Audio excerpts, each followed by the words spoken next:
Assam CSC গাইডৰ অন্য এটা ভিডিঅ'লৈ আপোনালোক সকলোকে স্বাগতম জনাইছোঁ। আজি অসমৰ কৃষক বন্ধুসকলৰ বাবে বহুত ডাঙৰ এটা আপডেট লৈ আহিছোঁ। যদি আপুনি PM কিষাণৰ বেনিফিচিয়াৰী হয়, এই ভিডিঅ'টো স্কিপ নকৰিব, কাৰণ গভৰ্ণমেণ্ট অফ আছামৰ ফাৰ্মাৰ ৰেজিষ্ট্ৰেশ্যন এতিয়া চলি আছে। বহুতে ভাবি আছে যে পিছত কৰিম, কিন্তু দেৰি কৰিলে ভেৰিফিকেশ্যন টাইমত প্ৰব্লেম হ'ব পাৰে।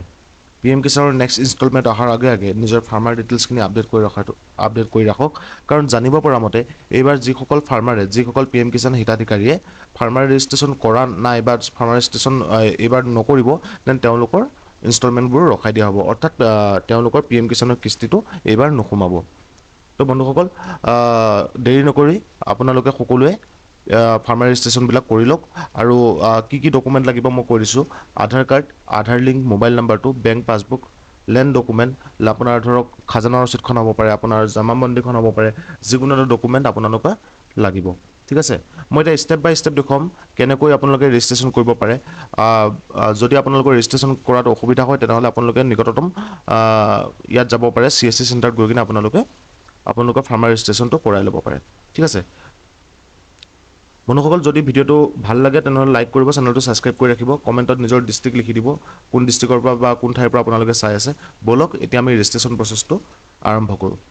তো বন্ধুসকল, ফাৰ্মাৰ ৰেজিষ্ট্ৰেশ্যন কৰিবৰ বাবে পোনপ্ৰথমে আপোনালোকৰ যিকোনো এটা ব্ৰাউজাৰ খুলি ল'ব। আছাম ফাৰ্মাৰ ৰেজিষ্ট্ৰি এগ্ৰিছটক বুলি এটা আপোনালোকৰ পেজ আছে, সেই পেজটো খুলি লোৱাৰ লগে লগে এনেকৈ এটা ইণ্টাৰফেচ আহিব। ঠিক আছে, ইণ্টাৰফেচটো অহাৰ লগে লগে আপোনালোকে ইয়াতে চাওক, ইয়াতে আপোনাৰ প্ৰথম অপশ্যনটো আহিলে যে আধাৰ নাম্বাৰ। ঠিক আছে, তো ইয়াতে বন্ধুসকল আপোনালোকৰ নিজৰ আধাৰ নাম্বাৰটো ইয়াতে ভৰাই দিব। ঠিক আছে বন্ধুসকল, ইয়াতে এনেকৈ আধাৰ নাম্বাৰটো ভৰাই দিয়াৰ লগে লগে আপোনালোকৰ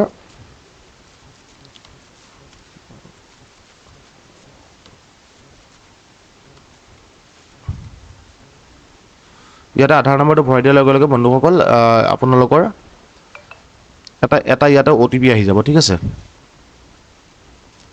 বন্ধুসকল, OTPটো এণ্টাৰ কৰাৰ পিছত এনেকুৱা এটা ইণ্টাৰফেচ আপোনালোকৰ আহি যাব। ঠিক আছে, তো ইয়াতে আপোনালোকৰ কণ্টেক্ট ডিটেইলছ, ইয়াতে মোবাইল নাম্বাৰটো এণ্টাৰ কৰি দিব। ঠিক আছে, তো মোবাইল নাম্বাৰটো এণ্টাৰ কৰি দিয়াৰ লগে লগে আধাৰ ডিটেইলছৰ পৰা আপোনালোকৰ ইয়াতে গোটেইখিনি ডিটেইলছ লৈ ল'ব, আপোনাৰ ফাৰ্মাৰ ডিটেইলছ, ফাৰ্মাৰ নেম। ঠিক আছে, তো গোটেইখিনি আপোনালোকৰ নিজে লৈ ল'ব। তো ইয়াতে আপোনালোকে কাষ্টটো চিলেক্ট কৰি দিব, আপোনালোকে কোনটো কাষ্টৰ পৰা বিলং কৰে। যদি OBC লিখি দিব, যদি SC হয় SC লিখি দিব, ST হ'লে ST লিখি দিব। ঠিক আছে, তো আপোনালোকৰ নিজৰ ইয়াতে কাষ্টটো ইয়াত ভৰাই দিব। তাৰপিছত ইয়াতে আহিব, চাওক এটা অপশ্যন পাব লেণ্ড অ'নাৰশ্বিপ ডিটেইলছ। ইয়াতে আহিব ফাৰ্মাৰ টাইপ। ঠিক আছে, ফাৰ্মাৰ টাইপটো আপোনালোকে ইয়াত ড্ৰপডাউনত চিলেক্ট কৰি ল'ব অ'নাৰ। ঠিক আছে, অ'নাৰ চিলেক্ট কৰাৰ লগে লগে ইয়াতে আহিব আপোনালোকৰ অকুপেশ্যন ডিটেইলছ। ঠিক আছে, অকুপেশ্যন ডিটেইলছত আপোনালোকে এগ্ৰিকালচাৰ চিলেক্ট কৰি দিব। ঠিক আছে, লেণ্ড ডিটেইলছ আহিব, ইয়াতে আপোনালোকৰ লেণ্ড ডিটেইলছত আপোনালোকৰ ডিষ্ট্ৰিক্ট, তহচিল আৰু গাঁও চিলেক্ট কৰি আপোনালোকৰ যিটো ডাক নাম্বাৰ হয়, সেই ডাক নাম্বাৰটো ভৰাই দিয়াৰ লগে লগে আপোনালোকৰ গাঁৱৰ নামটো ইয়াতে চিলেক্ট কৰিব পাৰিব। ঠিক আছে, গাঁৱৰ নামটো চিলেক্ট কৰাৰ পাছত আপোনালোকৰ অলমষ্ট ডানে হৈ গ'ল। ঠিক আছে, তাৰপিছত ইয়াতে আহিব ডিপাৰ্টমেণ্ট এপ্ৰুভেল, ইয়াতে ৰেভিনিউ চিলেক্ট কৰিব। ঠিক আছে, ইয়াতে ফাৰ্মাৰ কনচেণ্টকেইটা দি কিনে ইয়াতে ছেভ কৰি দিব। ঠিক আছে, ছেভ কৰাৰ পিছত বন্ধুসকল এটা অপশ্যন এটা পাব আপোনালোকৰ ডাউনলোড PDF। চাওক, ডাউনলোড PDF কৰি দিয়াৰ লগে লগে ইয়াতে আপোনালোকৰ গোটেই ফাৰ্মাৰ ডিটেইলছখিনি ইয়াতে আপোনালোকৰ আপডেট হৈ যাব। ঠিক আছে বন্ধুসকল, আৰু সেই পেজটো আপোনালোকে প্ৰিণ্ট আউট কৰি আপোনালোকৰ লগত ৰাখি দিব, যেতিয়া প্ৰয়োজন হয় আপোনালোকে সেইখিনি ডিটেইলছ PM কিষাণৰ যিটো অফিচ আছে আপোনালোকৰ ব্লকত আছে, সেই অফিচত গৈ কিনে আপোনালোকে ছাবমিট কৰিব লাগিব। তো বন্ধুসকল, আজিৰ ভিডিঅ'টো ইমানেই। যদি ভিডিঅ'টো ভাল লাগিছে তেনে চেনেলটো ছাবস্ক্ৰাইব কৰি ৰাখিব। এনেধৰণৰ নতুন ভিডিঅ', এনেধৰণৰ ডিজিটেল সেৱা ৰিলেটেড ভিডিঅ' এই চেনেলটোত নিয়মিতভাৱে দি থকা হয়। ধন্যবাদ।